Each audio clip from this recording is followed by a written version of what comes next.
참 어떻게 보면 좀 어색한 말씀 또 명령같이 이렇게 여겨집니다.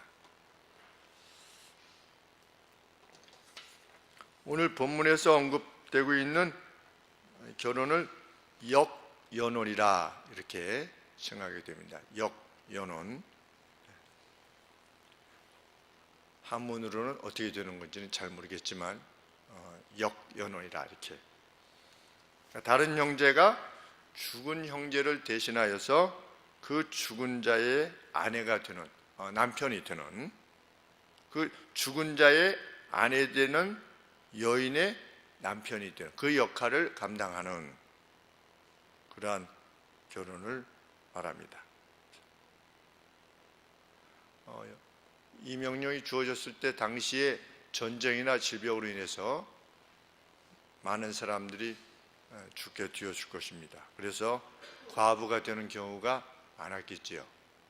우리 현대에 와서야 평균 연령이 이렇게 높아졌지만 지금도 일부의 나라에 있어서는 평균 연령이 40도 안 되는, 그래서 이제 물론 영아 사망률이 높기 때문에 플러스 마이너스 하면 그렇게 낮아지기는 했지만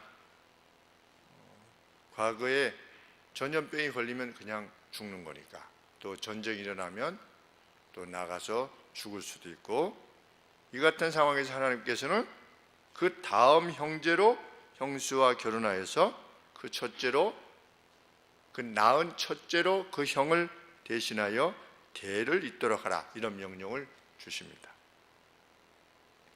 이 명령이 수행되기 위해서는 두 가지 단서가 있습니다. 첫째는 5절 말씀에 보면 형제가 동거하는데 그랬습니다. 형제들이 함께 살 때에 함께 살았던 형제여야 됩니다.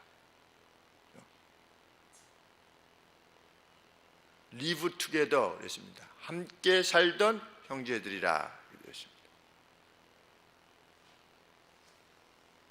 그러니까 이미 이 다음 형제가 죽은 형제와 하나의 공동체 안에서 살고 있었던 것이죠. 그래서 이미 관계가 그 안에서 대가족 제도와 같이 이렇게 형성이 되어 있는 것입니다. 같이 살고 있었던 것이죠. 형수님으로서.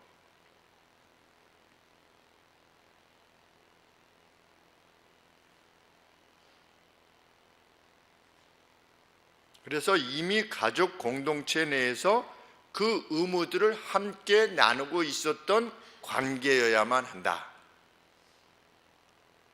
새롭게 의무가 주어진 것이 아니라 가족이었는데 죽기 전에도 이미 가족으로서 의무를 공유하는 것이지요.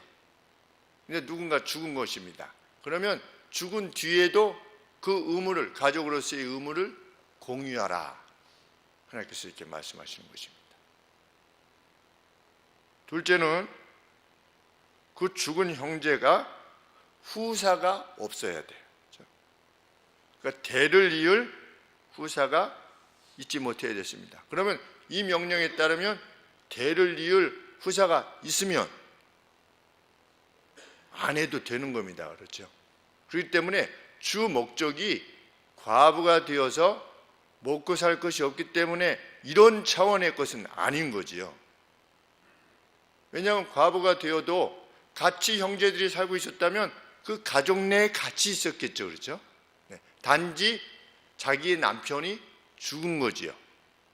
그런데 경제적인 차원에서만 언급되어진다면 나머지 형제가 책임져 줘야죠. 그렇죠? 나머지 형제들이, 아니면 나머지 가족들이. 그래서 죽은 형제가 대를 이을 아들을 지니고 있지 못한 상황에서 이 명령이 주어진 것입니다. 그러니 어떤 무슨 구제의 차원에서 이런 것들이 언급되어지고 그 중심적인 내용이 그것이 아니라는 것을 우리가 인식하게 됩니다. 이 명령의 핵심은 무엇입니까? 그 다음 형제가, 대를 이어야 될 의무를 지닌 형제가 이 과부된 여인과 관계하여서 낳게 된 그 첫 아들을 누구의 이름으로? 죽은 형제의 이름으로 대를 이어라. 이것이 메인 포인트입니다. 중심 내용인 것이죠. 그리고 그 아들이 죽은 자의 유산을 받도록 하시는 것.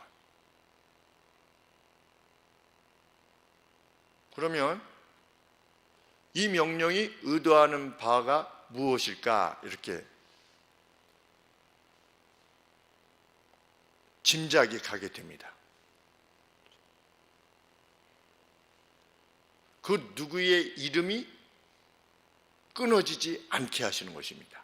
이것이 이 명령의 중심 내용입니다. 이스라엘 내에서 그 누구의 이름이 끊어지지 않도록 하시는 것이 하나님이 원하시는 바였고, 그것이 그 형제들 사이에서의 진정한 사랑이요 서로를 높이는 표가 되었다는 것입니다. 죽은 자의 이름이 후사를 얻지 못하고 죽었기 때문에 그 죽은 자의 이름이 사라지게 되는 것을 하나님께서 막으시기 위해서 이 명령을 주셨다고 하는 것이 신학자들의 공동의 해석입니다.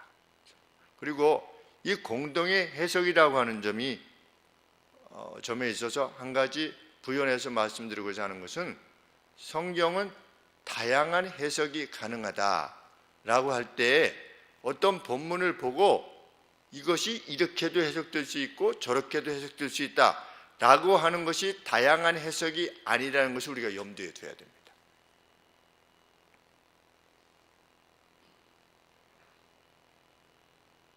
하나님은 우리가 어떤 본문을 볼 때 이렇게도 해석하고 저렇게도 해석될 수 있는 그런 방식으로 우리에게 주시질 않았습니다. 어떻게 생각하십니까?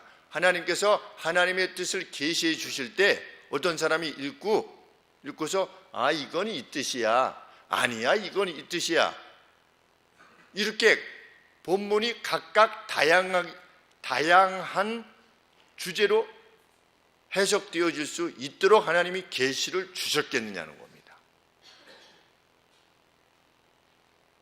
우리가 아들에게 편지를 쓸 때 아들들이 편지를 읽고서 첫째 아들은 아버지 뜻이 이것이다 이렇게 생각하고, 둘째 아들은 똑같은 편지를 보고 아니야 아버지는 이런 뜻이야, 아니면 셋째 아들은 아니 이런 뜻이라니까, 이렇게 아버지가 편지할 수 있습니까? 없지요.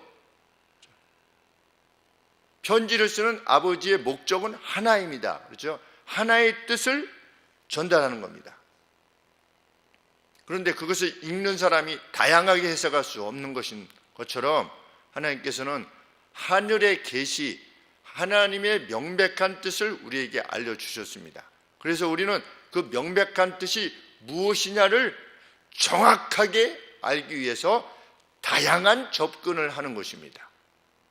다양한 해석이 가능한 게 아니라 다양한 접근을 통해서 그것이 본문이 지닌 뜻이 무엇인가를 명백하게 알아내야 되는 것이죠.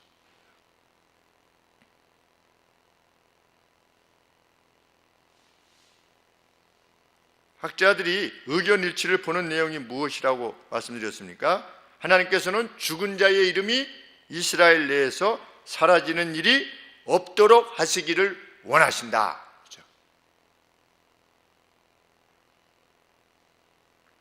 하나님께서는 아브라함에게 약속하셨습니다. 창세기 17장 7절부터 9절에서 너와 내 뒤의 후손들에게 라는 약속을 하나님에게 아브라함에게 주셨습니다. 너와 내 뒤의 후손들에게 내가 이렇게 할 것이다, 이렇게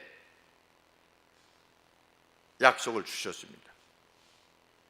그래서 아브라함뿐만 아니라 아브라함의 후손은 그 각각의 시대에 하나님이 아브라함에게 주신 약속에 참여하게 됩니다. 그렇죠? 왜? 하나님께서는 아브라함에게 뭐라고 약속하셨냐면 너 아브라함과 너의 후손들에게 이렇게 표현하셨습니다. 그렇기 때문에 이 하나님이 아브라함에게 주신 약속은 아브라함에게만 해당되는 것이 아니라 아브라함에게 자손들에게도 해당되는 것이지요. 그래서 아브라함은 떠났다 할지라도 아브라함의 후손들은 각각의 시대에 하나님께서 아브라함에게 주신 약속에 참여하게 되는 것입니다. 그리고 자기 시대뿐만 아니라 자기의 후사들을 통해서 하나님의 가족들을 위한 미래에 참여하게 됩니다. 어느 각 시대의 이스라엘 사람은 앞에는 누가 있는 겁니까? 아브라함이 있는 겁니다. 그리고 자기 시대에 있고 그 다음에 자기 뒤에 후사가 있는 거지요. 그런데 하나님은 아브라함에게도 약속을 주신 거고 각 시대에 우리 자신에게도 약속을 주신 거고 또 우리의 후대를 통해서도 미래에 우리가 그 약속에 동참하게 되는 약속을 해주신 것입니다. 그런데 이 후대의 자손이 끊기게 되는 것입니다. 이건 하나님의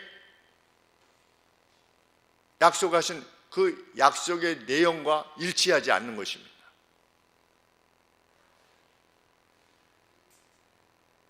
하나님은 아브라함 다음에 각각의 시대들이 그 미래에 동참하지 못한다 할지라도 하나님의 약속에 미래에 동참하지 못한다 할지라도 후대를 통해서 그 미래에 동참토록 하시는 것이지요. 비록 각 시대마다 다른 시대를 살지만 그것이 하나님이 아브라함과 아브라함의 후손들에게 주신 약속입니다.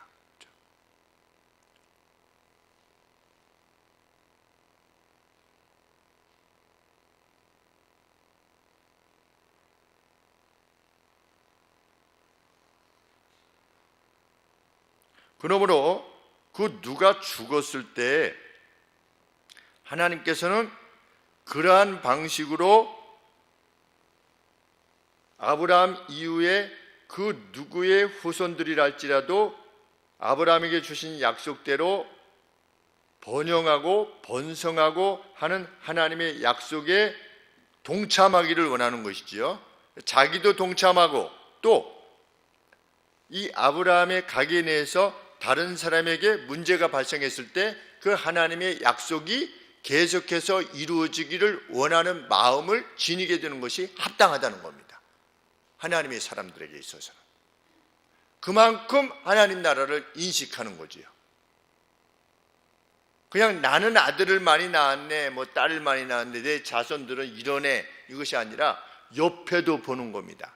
그래서 그게 형이 되든 뭐 동생이 되든 그 대가 끊어지지 않아서 하나님의 약속이 계속 이어지게 되기를 소원하는 것, 그것이 이스라엘 백성들의 마땅한 의무다. 마땅한 의무라는 것이지.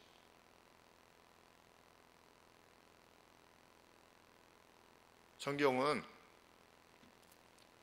개개인이 하나님 믿고 천국 가는 것으로 천국을 결코 말하고 있지 않습니다.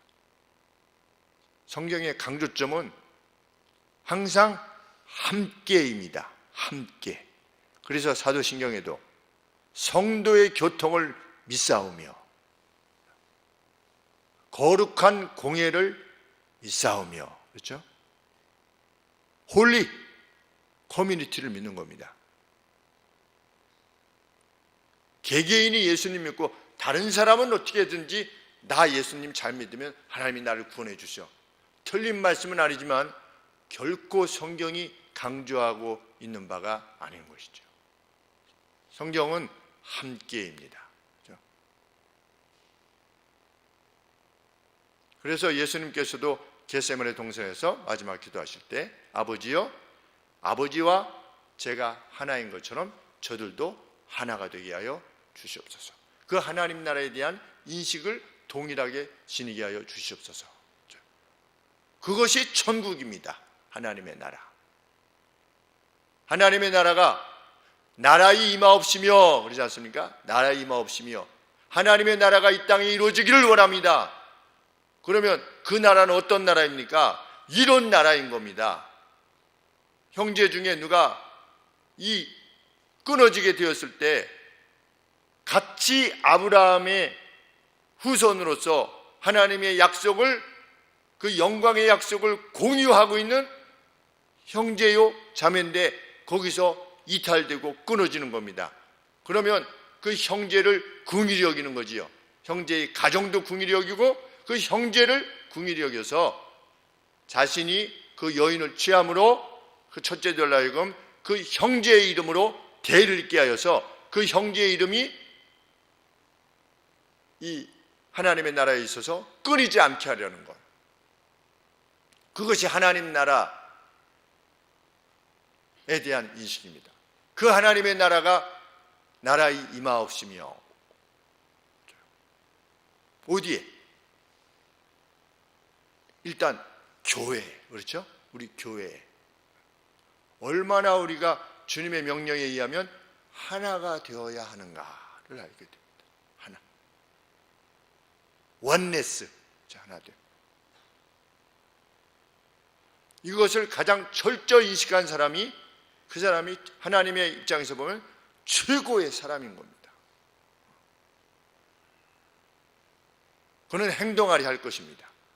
움직이려 할 것이고, 그리고 하나님을 위한 모든 애씀을 기쁨과 감사로 여길 것입니다.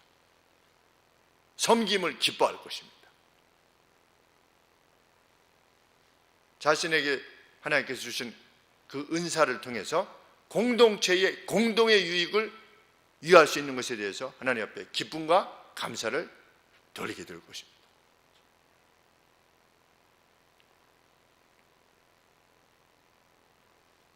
그러므로 혹 누가 이를 거부한다면, 뭐 거부할 수도 있지 아이고 좀 그렇잖아 뭐 이런다든지, 아니면 형이 진 빚을 갚아줘야 된다든지, 그렇죠? 그런 문제들.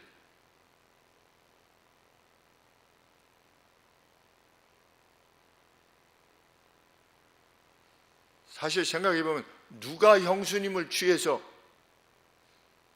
그 첫째, 거기서 난 첫째 아들을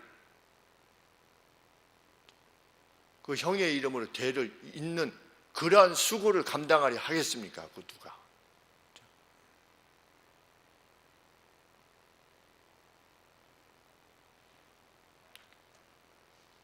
그런데 그것을 감당하려 하지 않는 것은 마땅한 비난을 받아야 된다라고 하나님께서 가르치시는 것입니다.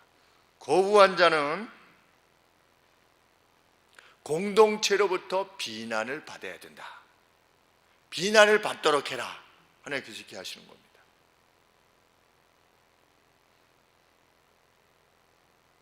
그래서 하나님께서는 그 거부한 사람에 대한 그 여인의 또 공동체의 그 감정, 이 감정이 반영되도록 하신 것이죠.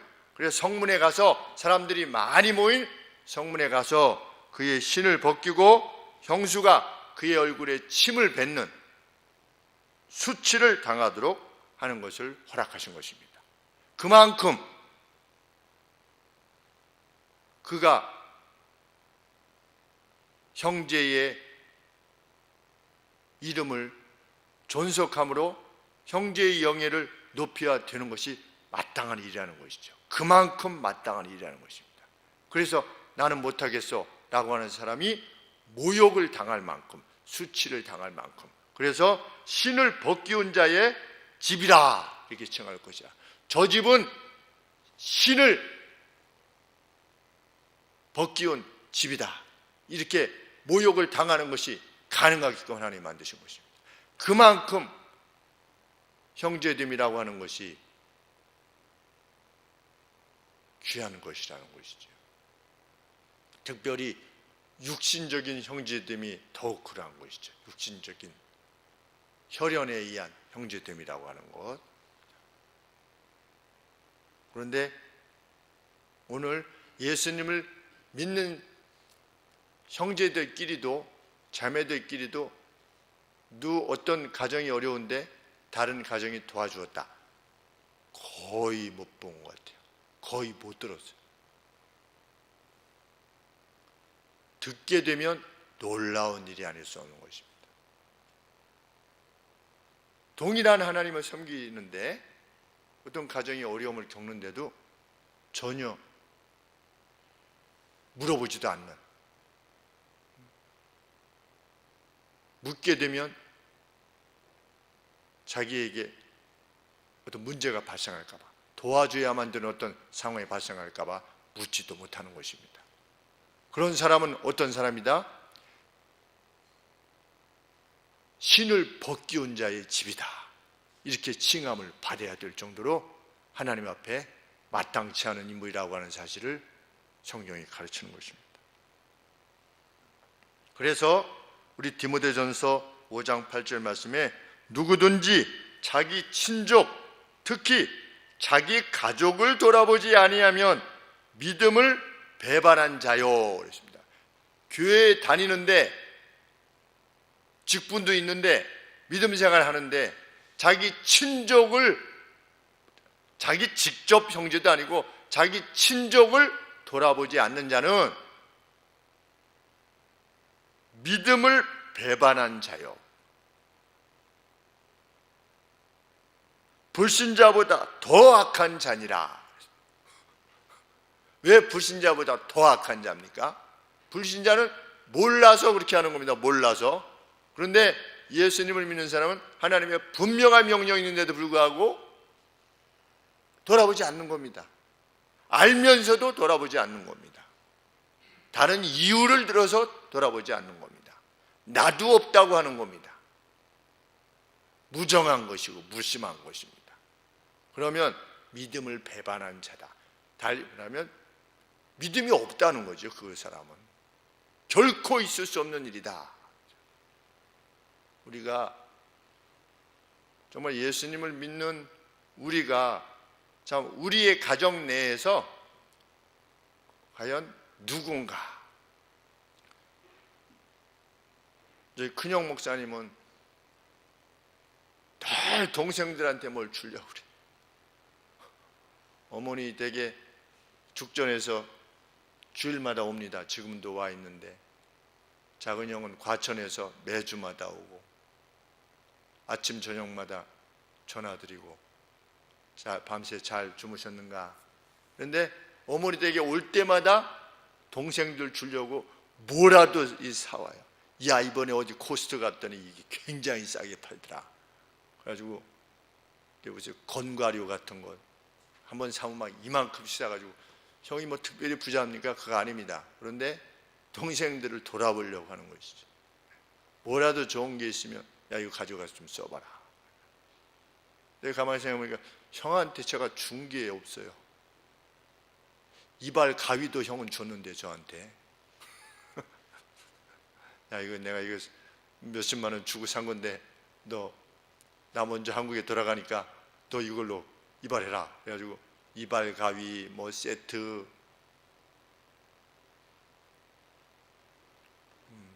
이 말씀을 생각해 볼 때 좀 더 친족들에 대해서, 예수님 믿는 친족들에 대해서 생각해 보아야 되겠구나.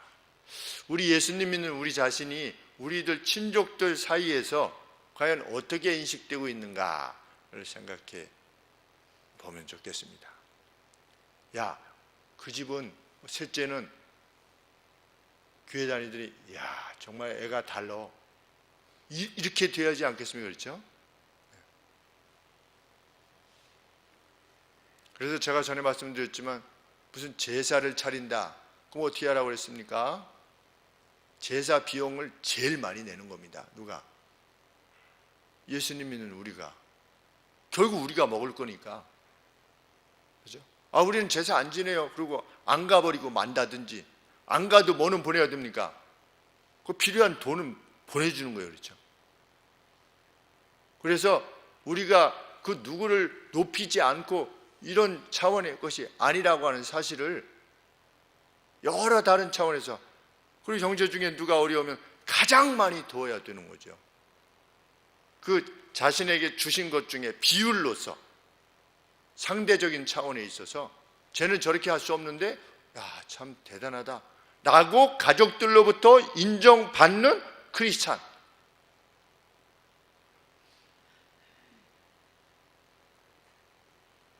이런 차원에서 모압 여인이었던 롯을 받아들였던 보아스는 높임 받아야만 마땅한 거 아니겠습니까?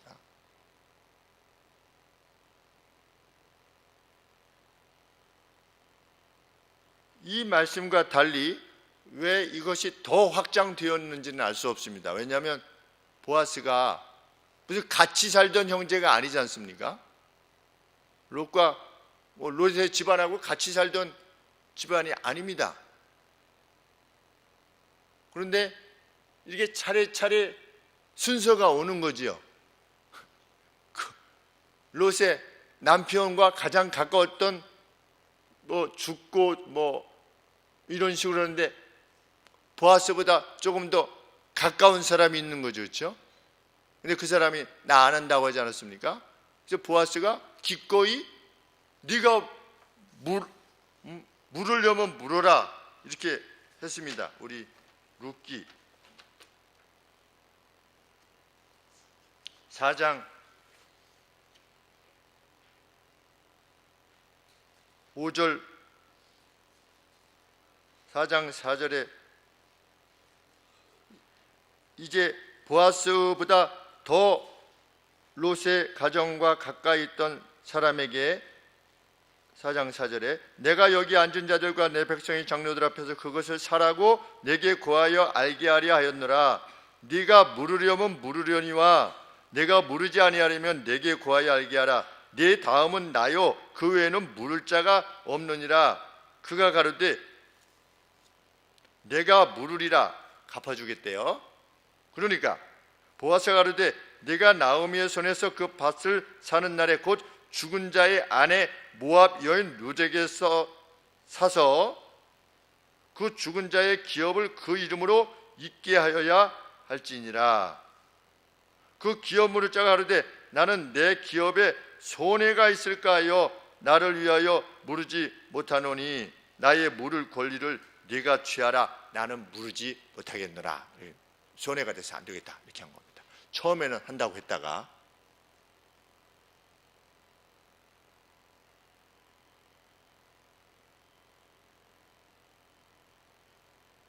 그랬더니 보아스가 그 우물을 자기의 것으로 취했습니다. 취하기 전에 보아스가 뭐라고 말했습니까? 롯에게 3장 10절에 롯에게 가로되 내 딸아 여호와께서 내게 복 주시기를 원하노라. 네가 빈불 가난하건 부자건 간에 연소한 젊은 자를 쫓지 아니하였으니 너의 베푼 인애가 처음보다 나중이 더하도다. 너의 친절함이 더하도다.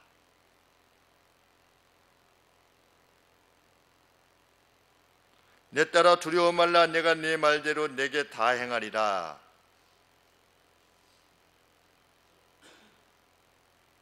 이렇게 해서 형제로서의 이스라엘 백성 내에 근친으로서의 역할을 의무를 감당하기를 기뻐했습니다. 그게 의인입니다. 의인은 죄를 안 진 사람이 의인이 아닙니다. 성경적 정의에 의하면 의를 행하는 사람이 의인입니다. 죄를 안 지을 수도 없을 뿐더러 나는 이러이러한 죄를 짓지 아니함을 하나님께 감사하나이다. 이런 기도는 없는 것입니다. 하나님의 사람은 무엇을 감사하는 것입니까? 하나님 저로 하여금 이런 의로움을 행할 수 있음에 대해서 하나님께 감사를 드립니다. 이런 기도를 우리가 하나님 앞에 드리는 것이죠. 그런데 그렇게 해서 아기를 낳았습니다. 아기를 낳았는데 17절에 그 이웃 여인들이 그에게 이름을 주되 나오미가 아들을 낳았다 하여 그 이름을 오벳이라 했는데 그는 다윗의 아비인 이새의 아비였더라. 그럼 누가 낳은 겁니까?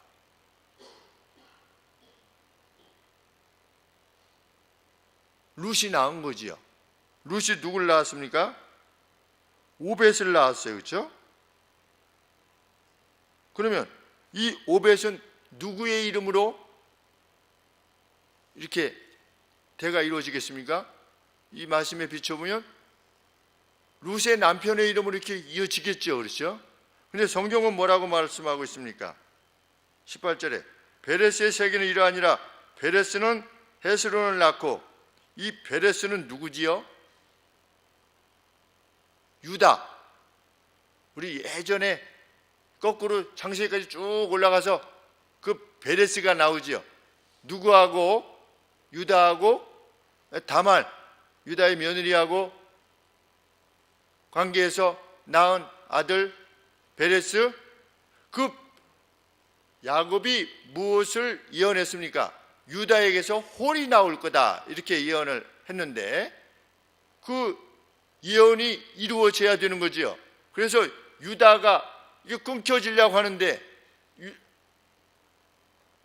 여인이 잘했다, 유다가 못했다, 이걸 말하려는 것이 아니라 하나님의 놀라운 허락하심과 섭리 가운데 뭐가 이루어진 것이다? 유다의 며느리를 통해서 이게 이어지도록 하셨다는 거죠. 그래서 베레스의 족보는 이러하니라. 베레스는 헤스론을 낳았고, 헤스론은 람을 낳았고, 람은 암미나답을 낳았고, 암미나답은 나손을 낳았고, 나손은 살몬을 낳았고, 살몬은 보아스를 낳았고, 보아스는 오벳을 낳았고, 오벳은 이새를 낳았고, 이새는 다윗을 낳았다. 제가 잘못 이해하고 있는지는 모르겠지만 보아스가 오벳을 낳았는데 이 오벳은 누구의 이름으로? 룻의 남편의 이름으로 가야지요. 그런데 성경은 뭐라고 말하고 있습니까? 보아스는 오벳을 낳았고, 오벳은 이새를 낳았고, 이새는 다윗을 낳았다. 그래서 보아스가 누구의 조상이 되는 겁니까? 다윗의 조상이 된 겁니다. 누굴 통해서? 룻을 통해서 다윗의 조상이 된 거예요. 이 하나님의 명령을 준수한 거지요. 형제를 위하고자 했던, 그래서 자기가 의무를 감당함을 통해서 낳은 아들이 실제로 누구냐? 메시아인 겁니다. 메시아의 조상 다윗인 겁니다. 그래서 보아스가 이 대열에 합류하게 된 것입니다. 놀라운 일이 아닐 수 없는 것입니다.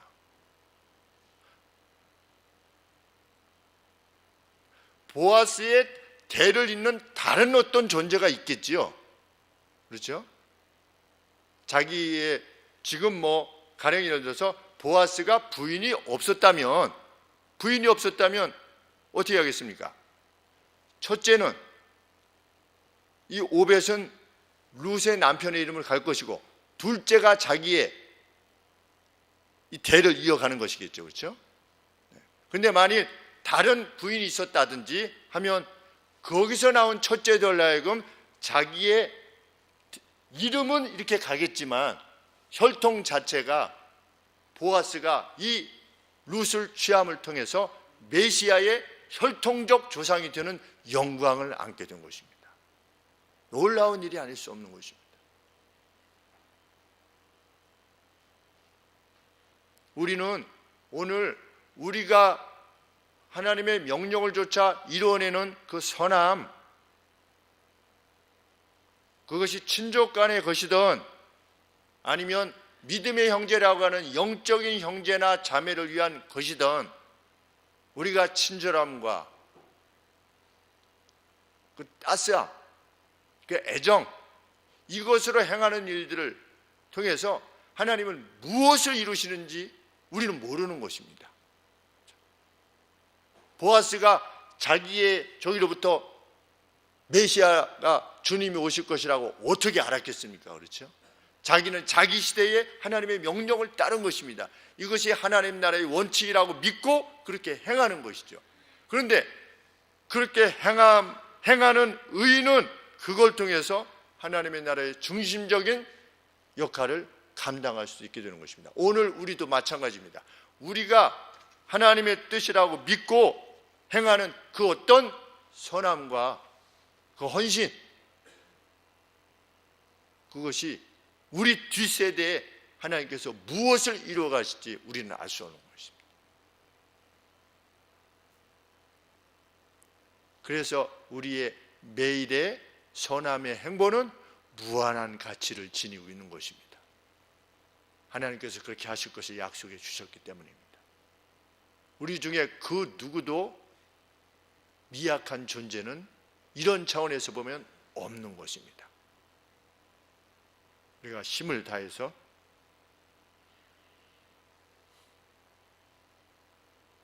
혈족과 또 믿음의 형제 자매들에게 행하는 바가 반드시 이뤄낼 것이라 믿습니다. 기도하겠습니다.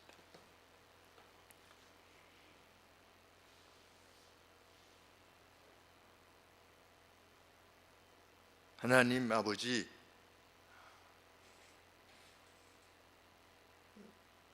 저희 곁에 두신 모든 이들이